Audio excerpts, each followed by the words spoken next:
Okay, now I'm going to share my screen. Present now, entire screen. This is my screen. Okay. Okay. Is screen visible, मिधत? हाँ sir. Okay, अभी मैं power point share कर रहा हूँ. Okay, बताना कि power point share हो रहा है कि नहीं. This is my power point slide. Is it visible, Midhat? Okay sir. हाँ सर, दिख रही है। ओके, आवाज़ क्लियर है? ठीक है. हाँ सर, आवाज क्लियर है। अच्छा, तो स्टार्ट करने वाला हूँ मैं. आप अपना माइक ऑफ कर सकते, बीच में कोई भी प्रॉब्लम आए तो बताना. Okay. Okay sir. Okay, now I am going to start the presentation or start the class. This is our lecture number 6, crystallography, and today's date is 22nd May 2021. Okay, so till now we have covered the 50% of that unit number 3. Okay, till now we have studied about the solids, crystalline solids, and we have also studied about the how that crystalline solids look like, what are the crystal systems, what are the Bravais lattice, what is unit cell, what are different types of unit cell, as well as we have seen the crystal planes, and we have seen how to calculate, how to identify the crystal planes, Miller indices, etc. So today we will see the very important topic of the solid state physics that is related to the crystallography, that is diffraction of x-rays by crystals. Okay, तो x-ray क्या होता है? बहुत पहले हमने पढ़ा था x-ray spectroscopy. जब हमने पढ़ा था तो x-rays are nothing but the electromagnetic radiations having wavelength of the order of Armstrong. Okay, Armstrong के ऑर्डर की वेवलेंथ होती है एक्सरे की. तो ये बहुत इंपॉर्टेंट है कि एक्सरे की वेवलेंथ एमस्ट्रॉन्ग ऑर्डर की होती है, मतलब 10 to the power -10 metre order की होती है. इसलिए हम क्रिस्टल को स्टडी करने के लिए एक्सरे का यूज करते हैं. क्यों?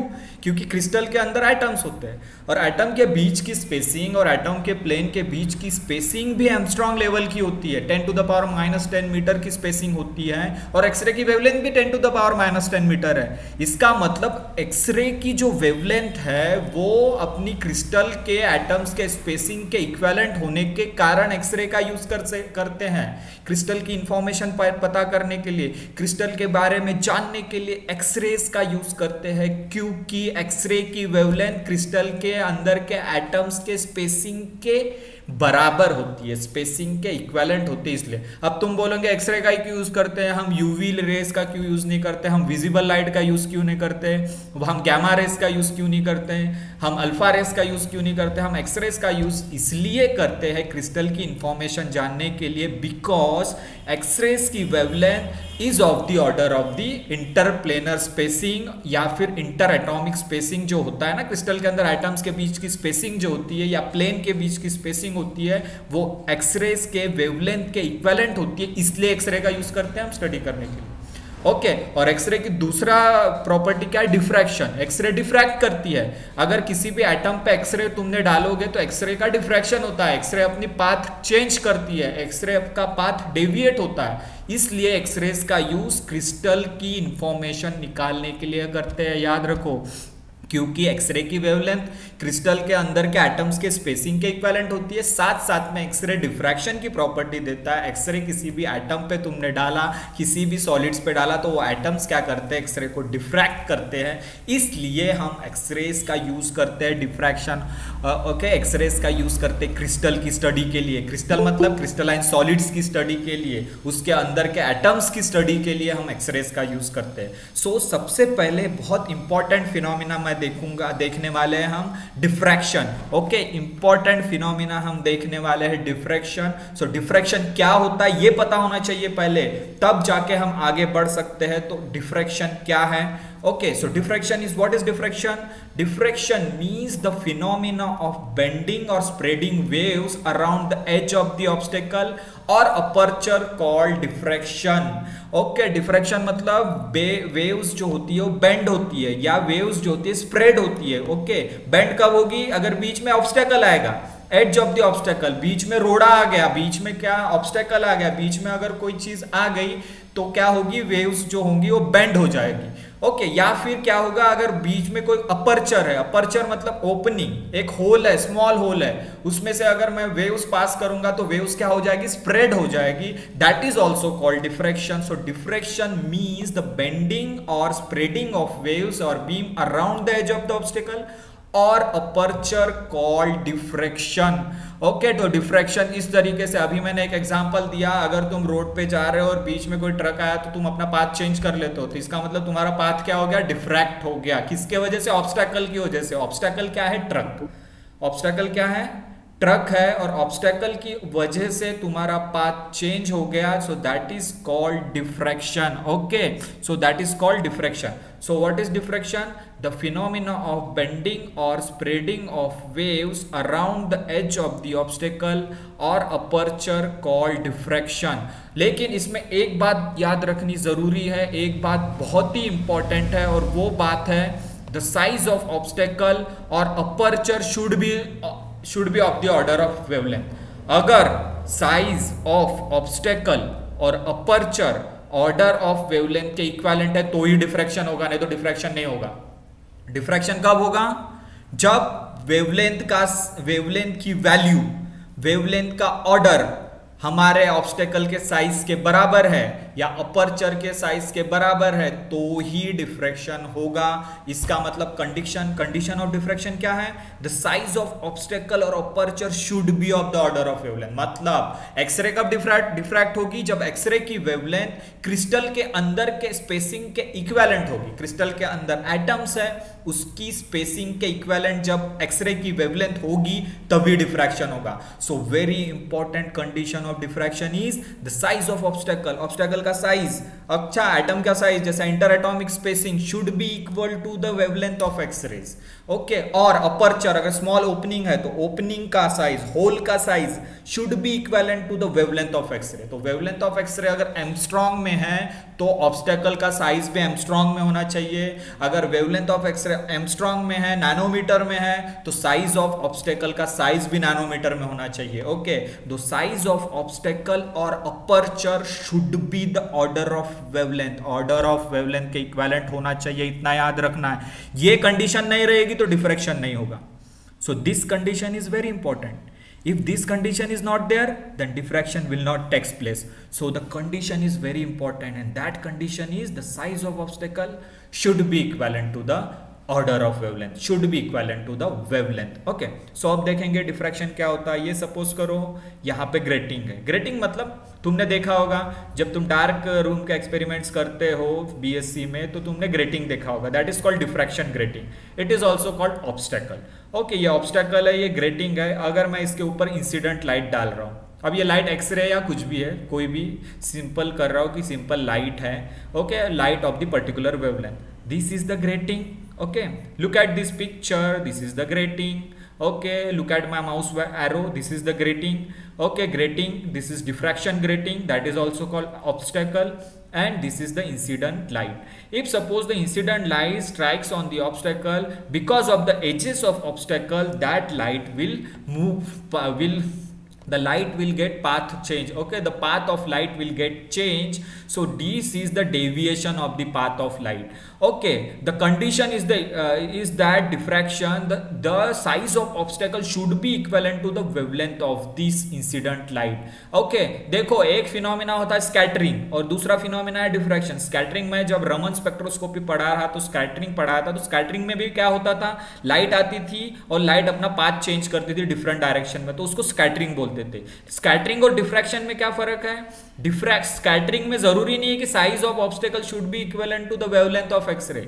ओके, बट डिफ्रैक्शन में और स्कैटरिंग में क्या डिफरेंस है? स्कैटरिंग में भी पाथ ऑफ लाइट चेंज होता है, डिफ्रैक्शन में भी पाथ ऑफ लाइट चेंज होता है, but difference is that in scattering there is no condition that the size of obstacle is equivalent to the order of wavelength, but in diffraction there is a one condition, the size of obstacle or size of aperture should be of the order of wavelength. So diffraction और scattering में ये फर्क है। Okay, scattering में भी path change होता है light का, डिफ्रैक्शन में भी पाथ चेंज होता है लाइट का, लेकिन डिफरेंस यही है कि डिफ्रैक्शन में जो लाइट की वेवलेंथ रहेगी, the wavelength of incident light should be equivalent to the size of the obstacle, should be of the order of size of obstacle। तो ये हो गया डिफ्रैक्शन। ओके, पाथ चेंज होना डिफ्रैक्शन का और size of obstacle wavelength of X-ray या फिर wavelength of incident light के इक्विवेलेंट होनी चाहिए। तो ये हो गया diffraction by grating, diffraction by obstacle. If suppose करो यहाँ पे अपर्चर है, ये small opening,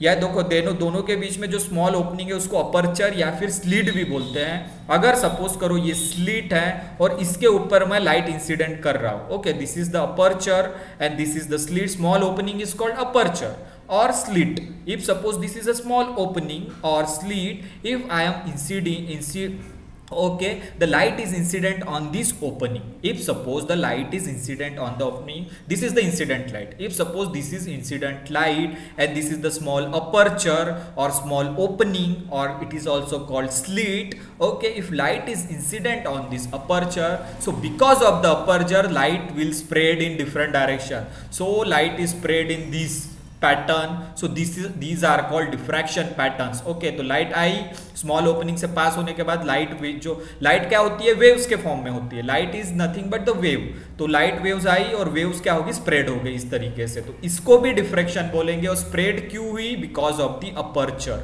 because of the opening, because of the slit के कारण लाइट क्या होगी, डिफ्रैक्ट हो गई, लाइट वेव स्प्रेड हो गई, that is called diffraction. But condition you have to remember, the condition is the size of the opening should be equivalent to the wavelength of incident light, okay. So जो opening का size दिख रहा है, जो whole का size दिख रहा है, ये साइज क्या होना चाहिए, एमस्ट्रॉन्ग लेवल का होना चाहिए, क्योंकि लाइट की वेवलेंथ भी एमस्ट्रॉन्ग रेंज में है, तो इसका भी साइज एमस्ट्रॉन्ग की रेंज में होना चाहिए। मतलब the size of opening of aperture should be equivalent to the wavelength of incident light. So इस तरीके का डिफ्रैक्शन पैटर्न, सो ऑब्स्टेकल से भी डिफ्रैक्शन पैटर्न इस तरीके का मिलेगा, और अपर्चर से इस तरीके से वेव स्प्रेड होगी, उसको भी डिफ्रैक्शन बोलेंगे। तो diffraction means nothing but the phenomena of bending और spreading the waves around the edge of the obstacle और aperture called diffraction. But the condition you have to, the difference between scattering and diffraction, scattering में भी light का path change होता है, diffraction में भी light का पाथ चेंज होता है, but the size of obstacle should be equivalent to the order of wavelength, ये डिफ्रैक्शन में होता है, तो उसी को डिफ्रैक्शन बोलते हैं, ओके। तो ये हो गया डिफ्रैक्शन फिनोमिना के बारे में बताया। और एक चीज तुमको याद रखनी है, एक चीज होती है इंटरफेरेंस, ओके, ये भी तुमने पढ़ा होगा 12th में। इंटरफेरेंस ऑफ लाइट मतलब दो लाइट वेव्स आ रही है और दो लाइट वेव्स ओवरलैप हो रही है, तो उसको बोलते हैं interference. The overlapping of waves of light, overlapping of the waves called interference, okay. Interference superposition होता है, तो जो सुपरपोजिशन क्या होना चाहिए, फेज में होता है या आउट ऑफ फेज होता है। फेज में रहेगा तो बोलेंगे constructive interference, out of phase रहेगा तो बोलेंगे डिस्ट्रक्टिव इंटरफेरेंस। ये सब चीजें तुमने 12th में पढ़ी होगी, इंटरफेरेंस। तो देखो सपोज करो ये देखो दो वेव्स है, wave number 1 and wave number 2, अब दोनों का सुपरपोजिशन कर रहा हूं, दोनों का इंटरफेरेंस कर रहा हूं, ठीक है। तो ये वेव नंबर 1, ये वेव नंबर 2, ओके। तो क्या होगा, अगर इसमें कंस्ट्रक्टिव इंटरफेरेंस होगा तो क्या होगा, crest of the wave should be overlap with the crest and trough of the wave should be overlap with the trough. Crest और ट्रफ तुमको पता है, ये जो देखो ये पोर्शन जो ऊपर उठा हुआ है पहाड़ जैसा, उसको बोलते हैं क्रेस्ट, और जो पोर्शन है जो वैली जैसा नीचे वाला जैसे खाई जैसा है, that is called trough, okay. So this is the crest, जो ऊपर पहाड़ जैसा उठा हुआ portion, that is called crest, और वैली जैसा जो पोर्शन है जो अंदर खाई जैसा झुका हुआ, दैट इज कॉल्ड ट्रफ। तो वेव किससे मिलके बनती है, क्रेस्ट और trough, one crest and one trough मिलके एक वेव बनती है। तो देखो ये क्रेस्ट और ट्रफ, फिर क्रेस्ट फिर ट्रफ, फिर क्रेस्ट फिर ट्रफ फिर क्रेस्ट, ओके। तो क्रेस्ट और ट्रफ, अगर मान लो ये पहाड़ वाला पोर्शन के साथ मैच हो गया तो that is called crest is overlap with the crest. Trough मतलब ये जो वैली वाला पोर्शन मैच हो गया वैली वाले पोर्शन से, तो that is the trough is overlapping with the trough, तो that is called constructive interference. अगर क्रेस्ट ओवरलैप होता है क्रेस्ट के साथ, crest of one wave overlaps with crest of other wave, trough of one wave overlapping with trough of other wave, तो that is called constructive interference। उल्टा अगर crest of one wave is overlapping with trough of other wave और trough of one wave is overlapping with crest of other wave, that is called destructive interference। तो मैं constructive interference की बात कर रहा हूं, अगर कोई भी चीज कोई भी वेव्स कंस्ट्रक्टिव इंटरफेरेंस देती है तो उसका पाथ डिफरेंस क्या होता है, n lambda. Lambda is the wavelength of the wave or n is nothing but the order of reflection, integer, n is integer, n is equal to 1 2 3 4 so on, okay। तो अगर मान लो ये दोनों wave constructively interference कर रही है, तो देखो ये एक वेव आ गया वेव नंबर 1, इस तरीके से, और इसके ऊपर वेव नंबर 2 ओवरलैप हो रही है इस तरीके से। देखो ये वेव नंबर 2 आई और ओवरलैप होगी। फिर से बता रहा हूं, ये वेव नंबर 1 है, ओके, ये वेव नंबर 1 वेव नंबर 2 के साथ इंटरफर कर रही है, ओवरलैप हो रही है। तो देखो ये वेव नंबर 2 आ रही है, आ रही है, आ रही है, ओवरलैप हो गई। इसका मतलब दोनों ओवरलैप होके एकदम मर्ज हो गए, जैसे उसका क्रेस्ट, फिर से बता रहा हूं, ओके, उसका क्रेस्ट जो है, उसका जो क्रेस्ट है, ये देखो इसका जो क्रेस्ट है ये ओवरलैप हो गया क्रेस्ट के साथ, ट्रफ के साथ ट्रफ, तो दोनों ओवरलैप होके एक इंटरफेरेंस देते हैं, that is called constructive interference. और कंस्ट्रक्टिव इंटरफेरेंस में क्या होता है, path difference should be n is equal to, path difference is nothing but n into lambda. और ये जो ओवरलैपिंग होती है इनको बोलते हैं कि waves are in phase. Out of phase है क्या, नहीं, क्रेस्ट ओवरलैप हो रहा है क्रेस्ट के साथ, ट्रफ ओवरलैप हो रहा है ट्रफ के साथ, तो this is called the waves are in phase. Okay, तो इंटरफेरेंस जो हो रहा है वो फेज में है। ये देखो इस तरीके से दोनों वेव्स जुड़ गई है, ओके, इस तरीके से दोनों वेव्स मर्ज हो गई, that is called constructive interference. और इसको क्या बोलते हैं, इन फेज, फेज में है। अगर फेज में क्यों बोलेंगे इसको, क्योंकि एक वेव का क्रेस्ट दूसरे वेव के क्रेस्ट के साथ ओवरलैप हो रहा है और ट्रफ दूसरे वेव के ट्रफ के साथ ओवरलैप हो रहा है, इस तरीके से दोनों मर्ज हो रहे हैं, एकदम स्मूथली मर्ज हो रहे हैं, that is called constructive interference. और जब कंस्ट्रक्टिव इंटरफेरेंस होता है तो पाथ डिफरेंस कितना होता है, n लैम्बडा। n क्या है, ऑर्डर ऑफ रिफ्लेक्शन, n क्या होता है 1 2। अगर पहले प्लेन से रिफ्लेक्शन हो रहा है तो n इज इक्वल टू 1 रहेगा, सेकंड प्लेन से हो रहा है तो n इक्वल टू 2 रहेगा, थर्ड प्लेन से हो रहा है तो n इज इक्वल टू 3 रहेगा। तो n is order of reflection and this is the form of integer 1 2 and 3 and lambda is the wavelength. तो तुमको याद रखना है ये चीज, अगर कंस्ट्रक्टिव इंटरफेरेंस हुआ तो पाथ डिफरेंस n लैम्बडा होता है, और अगर डिस्ट्रक्टिव इंटरफेरेंस हुआ तो path difference n+1 lambda bye 2 होता है। हमको डिस्ट्रक्टिव इंटरफेरेंस से अभी लेना देना नहीं है, हमको लेना देना है डिफ्रैक्शन ऑफ एक्सरे में कंस्ट्रक्टिव इंटरफेरेंस से। तो कंस्ट्रक्टिव इंटरफेरेंस याद रखो, दो वेव्स जब ओवरलैप होती है तो दोनों वेव का क्रेस्ट मिलेंगे, ट्रफ मिलेंगे और यूनिफॉर्मली ओवरलैप होगी, तो उसको क्या बोलेंगे, कंस्ट्रक्टिव इंटरफेरेंस। और कंस्ट्रक्टिव इंटरफेरेंस में इतनी चीज याद रखनी है, पाथ डिफरेंस क्या होता है, n lambda, okay, n lambda, n is equal to 1 2 3। तो इस तरीके से मैंने इस स्लाइड में जो चीजें बताई है वो याद रखना है। पहले तो डिफ्रैक्शन याद रखना है और दूसरा याद रखना है कंस्ट्रक्टिव इंटरफेरेंस में पाथ डिफरेंस होता है n लैम्बडा। ओके, सो ये तो हो गया डिफ्रैक्शन के बारे में। अब मेरा जो टाइटल देखो, diffraction of X-rays by crystal. Diffraction of X-rays by crystal, तो क्रिस्टल से एक्सरे किस तरीके से डिफ्रैक्ट होती है, एक पिक्चर दिखाने वाला हूँ, एक फोटो दिखाने वाला हूँ, एक एनिमेशन दिखाने वाला, उसको देखो और उसको विजुअलाइज करो कि किस तरीके से क्रिस्टल के अंदर डिफ्रैक्शन होता है। Okay, so I am going to show you one picture, okay, one diagram, one animation, so how to diffract the X-rays by crystal. तो सपोज करो क्रिस्टल में क्या है, एटम्स रहते हैं इस तरीके से, देखो ये एटम्स है, okay, these are the atoms, और ये एटम्स एक ही ऑर्डर में है, एक ही हॉरिजॉन्टल में, तो इसको बोलेंगे एटॉमिक प्लेन। एक साथ इक्वल डिस्टेंस पे अरेंज है ये atom, so this is the plane, horizontal plane, that is atomic plane. इसको एटॉमिक प्लेन या क्रिस्टल प्लेन भी बोलते हैं। इस तरीके से एटम्स अरेंज है क्रिस्टल के अंदर, इस तरीके से क्रिस्टलाइन सॉलिड्स में क्रिस्टल के अंदर एटम्स की रेगुलर अरेंजमेंट होती है, रैंडम नहीं। तो इस तरीके से ये क्रिस्टलाइन सॉलिड्स है, उसमें क्रिस्टल्स है, तो ये क्रिस्टल में एटम इस तरीके से रेगुलरली अरेंज है। तो ये जो एटम से मिलके क्या बना है, एटॉमिक प्लेन, तो ये है हॉरिजॉन्टल एटॉमिक प्लेन। ओके, ये दूसरा हॉरिजॉन्टल एटॉमिक प्लेन, ये तीसरा हॉरिजॉन्टल एटॉमिक प्लेन। जो सर्कल दिख रहे हैं वो एटम्स है और जो लाइंस दिख रहे हैं वो प्लेन्स है। ओके, सो ये कितने प्लेन है यहाँ पे, 3, there are 3 parallel planes, parallel ही है, एक दूसरे के पैरेलल है ना, एक के नीचे एक। ओके, तो these are the planes, crystal planes parallel to each other, तो this is called set of parallel planes. If suppose the set of parallel atomic planes, atomic planes क्यों बोलेंगे, क्योंकि एटम्स अरेंज है प्लेन के अंदर, और ये जो प्लेन्स है पैरेलली अरेंज है, एक के नीचे एक। सो ये क्रिस्टल के अंदर इस तरीके से प्लेन होते हैं और इस तरीके से एटम्स अरेंज होते हैं। तो अब ये एक्सरे का डिफ्रैक्शन कैसे होता है, इफ सपोज करो एक्सरे उसके ऊपर पड़ रही है, तो these are the incident X-ray. Okay, arrow क्या डिनोट कर रहा है, direction of the X-ray. So these are the incident X-rays, तो वो इंसिडेंट एक्सरे जैसे एटम के ऊपर पड़ती है, एटम के अंदर क्या होता है, इलेक्ट्रॉन, और एक्सरे क्या है, photon, because X-ray are electromagnetic radiations, that's why X-ray are also called photon.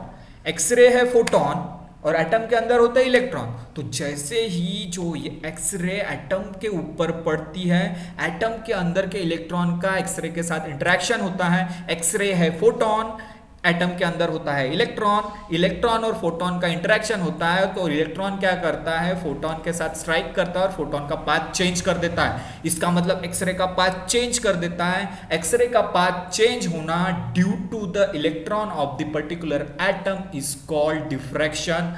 Okay, because जो स्पेसिंग होती है एटम्स के बीच के, प्लेन के बीच के, that should be the order of wavelength of the x ray.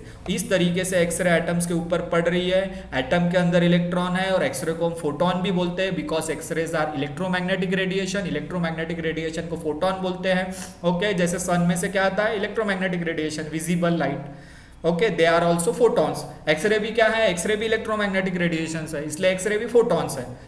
Okay, तो एक्सरे को फोटॉन्स बोलते हैं। तो ये जो एक्सरे है ये फोटॉन्स है, एटम्स के ऊपर जब पड़ता है, एटम के अंदर होता है इलेक्ट्रॉन, इलेक्ट्रॉन और फोटॉन का इंटरेक्शन होता है और क्या करता है, इलेक्ट्रॉन फोटॉन का पाथ चेंज करता है। एक्सरे का पाथ इस तरीके से चेंज होगा। तो जैसे ही लाइट पड़ी, एक्सरे पड़ा, यहाँ पे इंसिडेंट एक्सरे, तो एक्सरेज क्या होगी, डिफ्रैक्ट होगी। इसको रिफ्लेक्शन भी बोलते हैं या डिफ्रैक्शन। डिफ्रैक्ट हो गई एक्सरे इस तरीके से। So this is the called diffraction of X-ray by crystal. इस तरीके से डिफ्रैक्शन होता है एक्सरेज का क्रिस्टल से। क्रिस्टल में एटम्स अरेंज होते हैं, एक्सरे पड़ती है एटम पे, एटम के इलेक्ट्रॉन के साथ इंटरेक्ट करती है और एक्सरे का डायरेक्शन चेंज होता है। तो ये जो रेज दिख रहे हैं, इसका एरो जो है incident, these are called incident X-ray and these are called reflected और diffracted X-rays. These are called reflected और डिफ्रैक्टेड एक्सरे। सो इस डिफ्रैक्शन ऑफ एक्सरेज को, diffraction of X-rays by crystal को स्टडी किया ब्रैग ने। Bragg नाम के scientist, दो साइंटिस्ट थे, एक है W.H. ब्रैग और दूसरा है W.L. ब्रैग। W.H. ब्रैग था फादर और W.H. ब्रैग था फादर और W.L. ब्रैग था बेटा। उसका बाप बेटे ने मिलके इस डिफ्रैक्शन ऑफ एक्सरेज को स्टडी किया और अपना एक लॉ दिया, अपना एक फॉर्मूला दिया, उसको बोलते हैं ब्रैग्स लॉ। Very important. बाप बेटे ने मिलके डिफ्रैक्शन ऑफ एक्सरे को स्टडी किया। डिफ्रैक्शन ऑफ एक्सरे को स्टडी करके एक फॉर्मूला डेवलप किया। पिता और पुत्र ने मिलके, बाप और बेटे ने मिलके, ओके, वडील और बेटा मिलके दोनों ने एक फॉर्मूला दिया, that is called Bragg's law. Okay, so हम पढ़ेंगे ब्रैग्स लॉ। ये देखो जो अभी इस पिक्चर में जो है, ये जो लेंथ, जो एक्सरेज होती है वेवलेंथ के फॉर्म में, इसलिए इस तरीके से का भी पिक्चर में दिखा सकता हूँ। This is called waves. Okay, waves के फॉर्म में। ओके, ये वेव्स के फॉर्म में ये वेव्स आई। वेव्स हमेशा सीधी नहीं होती ना, वेव्स तो इस तरीके से होती है, क्रेस्ट, ट्रफ, ऐसे। तो ये वेव्स आई, वेव्स क्या हो गई, इंसिडेंट हो गए और ये डिफ्रैक्टेड। तो ये है diffracted waves, okay, waves of X-ray, और ये है incident waves of X-ray. So these are the diffracted waves of X-ray and these are incident waves of X-ray. These are incident waves of X-ray और these are diffracted waves of X-ray. Okay, तो X-rays क्या होती है, waves के form में होती है इस तरीके से। तो हम लाइन से भी दिखा सकते हैं या फिर अगर एक्चुअल पिक्चर दिखाना है तो इस तरीके से वेव्स के फॉर्म में। तो these are the incident waves of X-ray and these are diffracted waves of X-ray. Okay, so इस तरीके से diffraction of X-ray by crystal को स्टडी किसने किया, W.H. ब्रैग और W.L. ब्रैग ने स्टडी किया और स्टडी करके एक अपना फॉर्मूला दिया, उसको बोलते हैं ब्रैग्स लॉ। बाप बेटे ने W.H. ब्रैग फादर और W.L. ब्रैग उनका सन था। सन और फादर ने मिलके एक फॉर्मूला दिया, इसकी स्टडी किया, उसको बोलते हैं ब्रैग्स लॉ। तो अब देखेंगे ब्रैग्स लॉ होता क्या है और ब्रैग्स लॉ कैसे डिराइव करते हैं। डेरिवेशन देखेंगे ब्रैग्स लॉ को। तो Bragg's law are investigated by W.H. Bragg and W.L. Bragg in 1913। So इनके लिए इनको नोबेल प्राइज भी मिला। 1913 में इन लोगों ने डिस्कवर किया Bragg's law, W.H. Bragg, okay, और W.L. ब्रैग ने। ओके, तो W.H. ब्रैग फादर और W.L. ब्रैग जो था उनका बेटा, इन दोनों ने मिलके 1930 में ब्रैग्स लॉ दिया और उन्होंने स्टडी किया कि डिफ्रैक्शन ऑफ एक्सरे को स्टडी किया क्रिस्टल से और फिर एक फॉर्मूला फाइंड आउट किया। उस फॉर्मूले को बोलते हैं Bragg's law. This formula is depend upon the diffraction of X-ray. तो अब देखेंगे कि ये फॉर्मूला एक्चुअली होता क्या है।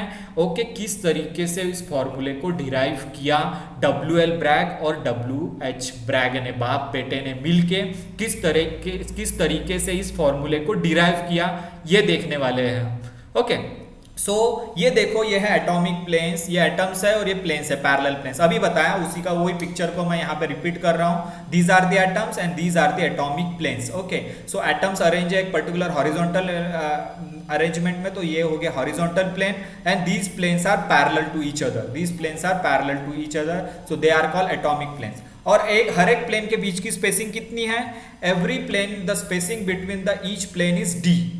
D is the interplanar spacing between the plane. D is the spacing. तो हर जो प्लेन है, every plane is placed equivalent distance. Every plane is placed at the equidistance from each other. So the distance between the planes is constant. D. D is the interplanar spin. Interplanar spacing मतलब दो plane के बीच की spacing, that is called interplanar spacing. So D क्या है? Interplanar spacing. Okay, D is interplanar spacing, the spacing between the planes. Okay, तो ये spacing भी D है। ओके, ये स्पेसिंग भी डी है। तो हर जो दो एटम्स है अलग अलग प्लेन के बीच की जो स्पेसिंग है डी है, और वो जो डी की स्पेसिंग होती है उसकी वैल्यू क्या होती है? एंगस्ट्रॉम में वैल्यू होती है, इसलिए डिफ्रैक्शन मिलता है। So the spacing between the atoms और spacing between the interplanar spacing, that is spacing between the plane is D and the value of D is of the order of Armstrong, इसलिए क्या होता है? Diffraction. X ray की भी wavelength क्या है? Angstrom level में, और डी की वैल्यू भी क्या है? एंगस्ट्रॉम में है, इसलिए एक्सरे डिफ्रैक्ट करती है एटम्स के साथ इंटरैक्ट करने के बाद। एक्सरे क्यों डिफ्रैक्शन होता है एक्सरे का? एक्सरे की वेवलेंथ एटम के स्पेसिंग के वैल्यू के बराबर होती है। एटम्स के स्पेसिंग मतलब इंटरप्लेनर स्पेसिंग के वैल्यू के इक्विवेलेंट होती है, इसलिए एक्सरे डिफ्रैक्ट होते हैं। सो कंसीडर करो कि ये एटॉमिक प्लेन्स है और एवरी प्लेन के बीच का जो डिस्टेंस है डी है, ये डी की वैल्यू एंगस्ट्रॉम में रहेगी और एक्सरे अभी इंसिडेंट हो रहा है। तो सपोज करो वेवलेंथ, एक्सरे का वेवलेंथ क्या है? Lambda. Lambda is the wavelength of X-ray, lambda is the wavelength of X-ray and these are the incident X-ray. तो ये पहली इंसिडेंट रे है OA। OA इंसिडेंट कर रही है इस एटम के ऊपर और यहां से क्या हो रही है? डिफ्रैक्ट और रिफ्लेक्ट हो रही है, ये वाला। Okay, this is the first wave. Okay, first wave of X-ray, that is the first incident ray of X-ray, and this is the diffracted ray or reflected ray. Okay, OA is incident ray and this is reflect. अब second wave देखो, ये है incident rays और ये है reflected ray। और second ray देखो इस तरीके से, ये है second incident ray, okay, O-B, और ये वाली second reflected rays है। ओके, सो ये सेकंड रिफ्लेक्टेड रे, ये सेकंड इंसिडेंट रे और ये सेकंड रिफ्लेक्टेड रे, ये फर्स्ट इंसिडेंट रे, ये फर्स्ट इंसिडेंट रे और ये फर्स्ट रिफ्लेक्टेड रे। तो दो रेज है, ये दो एक्स रेज के रेज है। First ray is OA incident ray, second incident ray O-B, और यहां से एटम के साथ इंटरेक्ट होके ये जो रेज आ रही है वो है रिफ्लेक्टेड, फर्स्ट रिफ्लेक्टेड रे, और ये जो सेकंड जा रही है वो second reflected ray. Okay, if suppose theta is the angle of incident, that is glancing angle, the theta is the angle of incident, so reflected angle is also theta, because according to the law of reflection the angle of incident should be equal to the angle of reflection. Okay, if suppose this is theta is the angle of incident, then theta is the angle of reflection, तो वो दोनों theta क्या हो जाएंगे? Equal हो जाएंगे। तो इस तरीके से हम पिक्चर इमेजिन कर रहे हैं। ये है एटम्स, एटॉमिक प्लेन्स, दो एक्स रेज आ रही है, दो इंसिडेंट रेज आ रही है, एटम के दो अलग अलग एटम के साथ इंटरेक्ट कर रही है और डिफ्रैक्ट हो रही है, ये रिफ्लेक्ट हो रही है। ओके, तो अभी हमारा मेन पर्पस क्या है? ये दो जो रेज दिख रही है, इंसिडेंट रेज दो और रिफ्लेक्टेड रेज दो, इन दोनों का पाथ डिफरेंस कैलकुलेट करना है। और पाथ डिफरेंस कैलकुलेट किसने किया? WH ब्रैग और WL ब्रैग ने मिलके पाथ डिफरेंस कैलकुलेट किया इन दो रेज का, और पाथ डिफरेंस कैलकुलेट करके एक फॉर्मूला निकाला, उसको बोलते हैं ब्रैग्स लॉ। अब पाथ डिफरेंस कैसे कैलकुलेट किया वो चीज हम देखने वाले हैं, वेरी इंपॉर्टेंट चीज है। पाथ डिफरेंस कैसे कैलकुलेट किया वो चीज हम देखने वाले हैं। ओके, तो ये OA क्या है? Incident ray, first incident ray, O-B क्या है? ये second incident X-ray. Okay, second ray of X-ray. Okay, O-B, और ये फिर फर्स्ट रिफ्लेक्टेड रे, और ये सेकंड क्या है? ये सेकंड रिफ्लेक्टेड रे।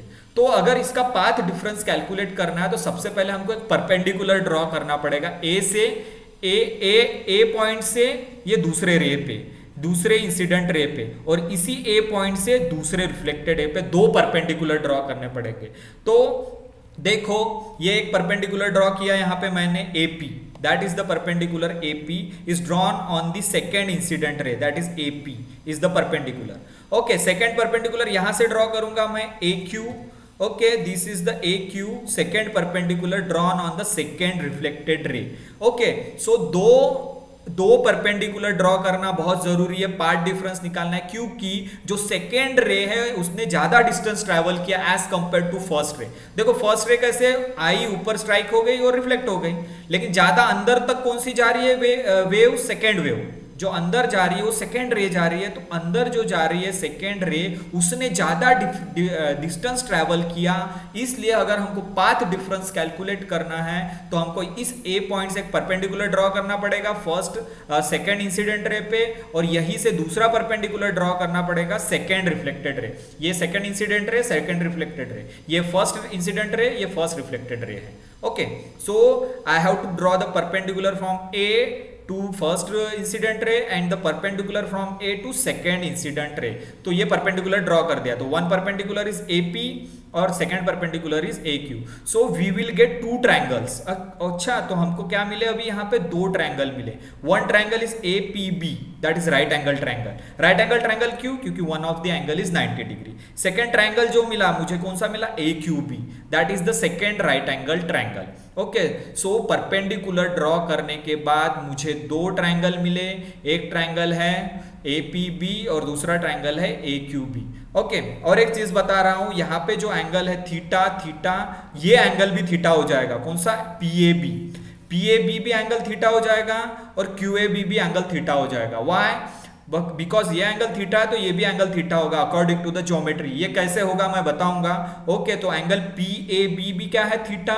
QAB भी क्या है? थीटा। सो एंगल थीटा कैसे हुआ? फिर से मैं बता रहा हूं, अभी देखो एंगल थीटा कैसे होगा वो। ये देखो, ये पिक्चर देखो, सेम पिक्चर मैंने ड्रॉ किया यहाँ पे। ओके, सो ये क्या है? ये एंगल थीटा है। ओके, ये टोटल एंगल कितना है? 90। OAP is 90 degrees almost, because it is seeing that this is parallel rays and this is the perpendicular, this is the perpendicular, so that this angle is theta। okay, if this angle is theta, that is OAE angle is theta and this angle is 90, OAP angle is 90। so what about this angle? This is 90 minus theta। okay, the angle is EAP is 90 minus theta। okay, the angle of EAP is 90 minus theta। okay, if it is 90 minus theta, the total angle of this is, see this EAB is 90 degree, EAB is 90 degree, and out of that if this angle is 90 minus theta, so this angle would be PAB is theta। okay, क्योंकि देखो EAB 90 है total, okay, उसमें से EAP 90 minus theta है, तो बाकी बचा ये वाला जो एंगल बचा 90 माइनस 90 माइनस थीटा, तो बचेगा क्या? Theta. So this PAB would be theta. So उसी तरीके से BAQ भी थीटा हो जाएगा। तो ये ज्योमेट्री के हिसाब से बराबर एंगल थीटा हो रहा है, क्योंकि OAE थीटा है। ओके, EAP 90 माइनस थीटा है, because this total angle is 90। okay, that's why this remaining angle is 90 minus theta।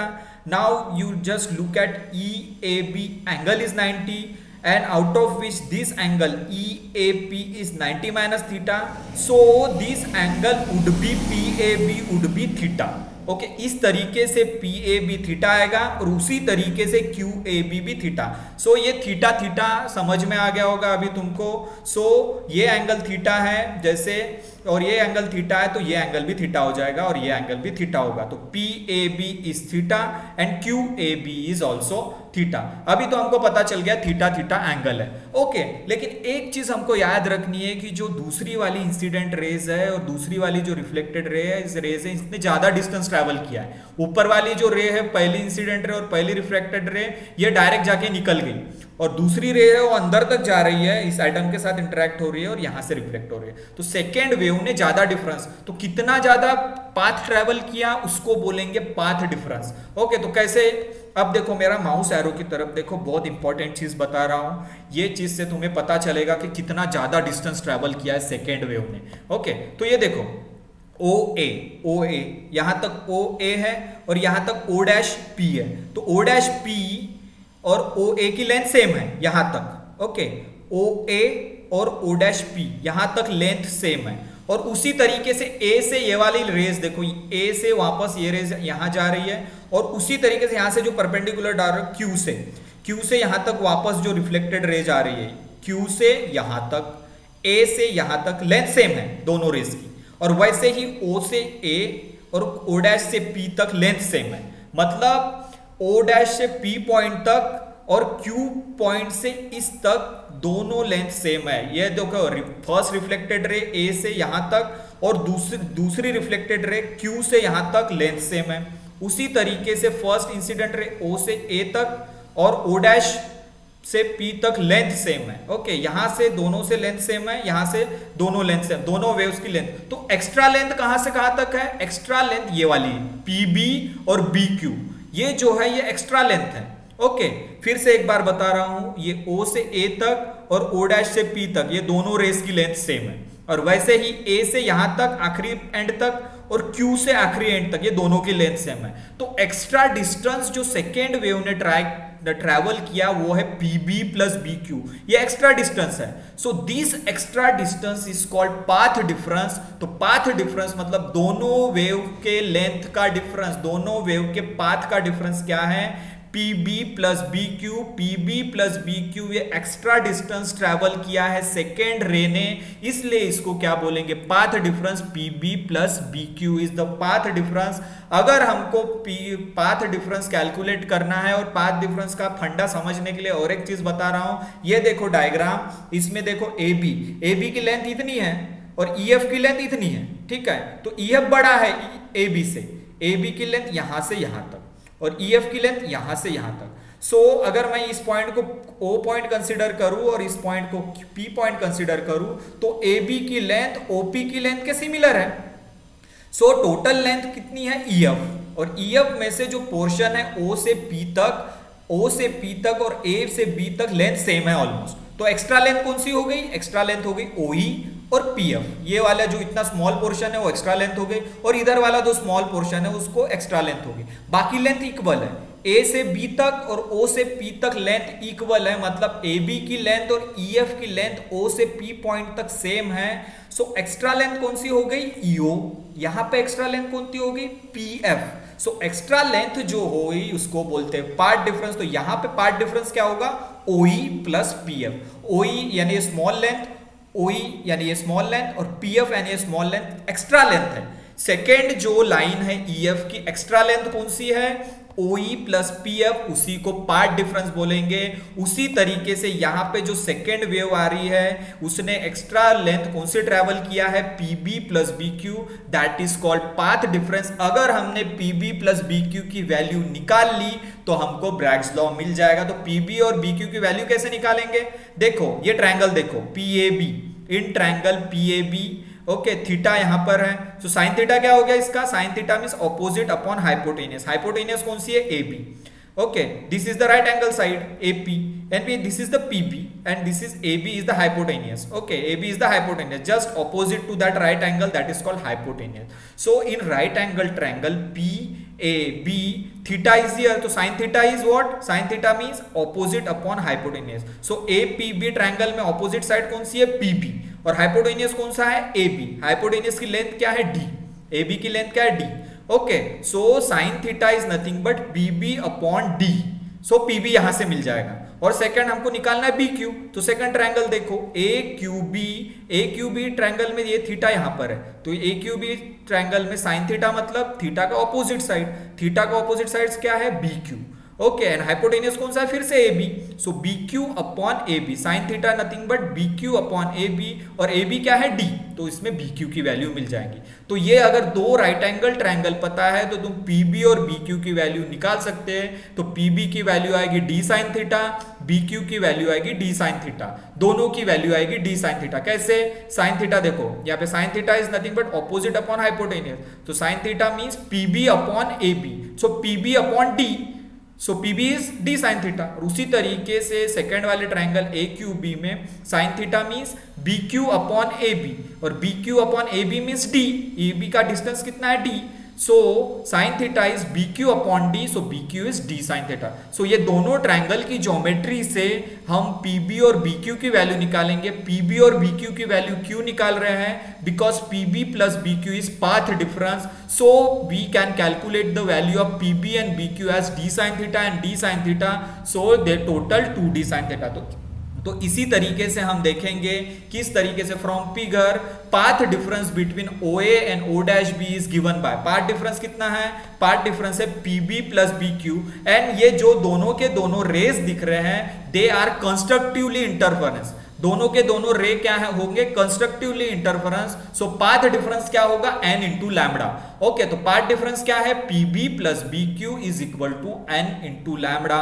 Okay, because the path difference is PB plus BQ is n lambda. Why n lambda? Because of the constructive interference, because diffraction हो रहा है, तो diffraction होके जो reflected raise आ रही है वो phase में होगी, एक वेव का क्रेस्ट दूसरे वेव के क्रेस्ट के साथ ओवरलैप होगा, एक वेव का ट्रफ दूसरे वेव के ट्रफ के साथ ओवरलैप होगा। इसका मतलब यहाँ पे जो रेज रिफ्लेक्ट हो रही है वो कंस्ट्रक्टिवली इंटरफेयर करेंगी, और कंस्ट्रक्टिव इंटरफेरेंस की कंडीशन क्या होता है, path difference should be equal to n into lambda. So path difference between these two rays OA and O' B is given by PB plus BQ and path difference that is the constructive interference, that's why the path difference is n into lambda where n is the integer, n is equal to 1, 2 and 3, that is n lambda. PB plus BQ is equal to n lambda. Why n lambda? Because of the constructive interference. तो हो गया constructive interference की वजह से path difference होगा n into lambda. सो अभी हमको PB और BQ की वैल्यू निकालनी है, ये तुमको पता है, अभी मैंने ट्रायंगल में बताया, ट्रायंगल APB में साइन थीटा क्या होता है, PB upon AB according to the geometry of the triangle. फिर से मैं एक बार बता रहा हूं, ये देखो geometry of the triangle APB sine theta is opposite upon hypotenuse, opposite मतलब PB अपॉन AB और AB का लेंथ D है, और उसी तरीके से AQB में sine theta is opposite upon hypotenuse, तो ऑपोजिट क्या है BQ, हाइपोटेनियस है AB मतलब BQ अपॉन D। सो उसी तरीके से देखो ट्रायंगल में in triangle APB sine theta is equal to PB upon AB, PB के PB हमको निकालना है और AB हमको पता है D है, so sine theta is nothing but PB upon D, so PB is D sine theta, thus PB is equal to D sine theta. तो इसको हम इक्वेशन नंबर 2 मान लेते हैं। उसी तरीके से in triangle AQB sign theta क्या है, ऑपोजिट अपॉन हाइपोटेनियस, ऑपोजिट क्या है BQ, अभी मैंने बताया ट्रायंगल में, और हाइपोटेनियस क्या है AB। ओके, BQ और AB की वैल्यू कितनी है D, so sine theta is nothing but BQ upon D, so BQ is nothing but D sine theta. So इस फॉर्मूले से क्या निकलेगा, sine theta is equal to BQ upon D, so BQ is D उधर चला जाएगा तो BQ is D sine theta. तो इक्वेशन नंबर 2 में क्या मिला, PB is D sine theta, और इक्वेशन नंबर 3 में क्या मिला, BQ is D sine theta. दोनों की वैल्यू क्या मिली हमको, D साइन थीटा। अब इक्वेशन नंबर 2 और इक्वेशन नंबर 3 की वैल्यू इक्वेशन नंबर 1 में रखेंगे, PB और BQ की वैल्यू यहां रख देंगे इक्वेशन नंबर 1 में। So putting this value of PB and BQ in equation number 1, so we will get D sin theta plus D sin theta. PB की value क्या है, D sin थीटा, BQ की value क्या है, D sin theta. D sin theta plus D sin theta is equal to n lambda, and D sin theta plus D sin theta is twice D sin theta, 2D sin theta is equal to n lambda. D क्या है, interplanar spacing, plane के बीच की spacing, theta क्या है, glancing angle, n क्या है, order of reflection, n अगर 1 रहा तो पहले प्लेन से रिफ्लेक्शन हो रहा है, n अगर 2 रहा तो दूसरे प्लेन से रिफ्लेक्शन हो रहा है, n अगर 3 रहा तो तीसरे प्लेन से रिफ्लेक्शन, और लैम्बडा क्या है, वेवलेंथ ऑफ एक्सरे। तो ये जो हमको फॉर्मूला मिला नीले ब्रैकेट के अंदर, 2D sin theta is equal to n lambda, so that is called Bragg's law, that is called Bragg's law, very important equation, 2D sin theta is equal to n lambda is Bragg law. अगर Bragg law की वजह से हमको interplanar spacing पता कर सकते, तो इस इक्वेशन में देखो, अगर मुझे थीटा पता है, n पता है, और वेवलेंथ ऑफ एक्सरे फिक्स होती है, वेवलेंथ ऑफ एक्सरे पता है, n पता है, ऑर्डर किस प्लेन से रिफ्लेक्शन हो रहा है, और थीटा पता है, तो मैं d इजीली कैलकुलेट कर सकता हूं, और d मतलब इंटरप्लेनर स्पेसिंग। सो ब्रैग लॉ के हेल्प से मैं इंटरप्लेनर स्पेसिंग इजीली कैलकुलेट कर सकता हूं, एटम्स के बीच की स्पेसिंग कितनी है ये मैं पता कर सकता हूं। कैसे, इस इक्वेशन से। तो इक्वेशन क्या है, 2D sin theta is equal to n lambda. If I know n तो हमें पता होगा ऑर्डर ऑफ रिफ्लेक्शन क्या है, लैम्बडा अगर मुझे पता है वेवलेंथ ऑफ एक्सरे क्या है, और अगर मुझे थीटा पता है कि ग्लांसिंग एंगल कितना है, तो मैं डी निकाल सकता हूं, इसका मतलब the use the application of Bragg law is to calculate the interplanar spacing. D value पता करने के काम में आता है Bragg's law. Okay, so this is the Bragg's law and very important formula. Okay, तो क्वेश्चन ऐसा भी आ सकता है कि डिराइव द ब्रैग्स लॉ, लेकिन अगर ऑब्जेक्टिव में है तो which of the following is the Bragg's law, ऐसा आ सकता है। तो Bragg's law very important, 2d sin theta is equal to n lambda. और ये कैसे निकाला हमने, पाथ डिफरेंस, और path difference should be constructive because interference is constructive. So pb plus bq is the path difference is equal to n। Path difference means extra distance traveled by the second ray, that is pb plus bq is equal to n lambda. And with the help of geometry from triangle apb and aqb, we have calculated the value of sin theta, and after calculating the value of sin theta we will get the value of pb and bq, and after putting the value of pb and bq in equation number 1 we will get d sin theta plus d sin theta is equal to n lambda, and d sin theta plus d sin theta is 2d sin theta, and we will get this formula. This is the Bragg law. You have to remember the Bragg law, and Bragg law depend upon the diffraction of X-ray.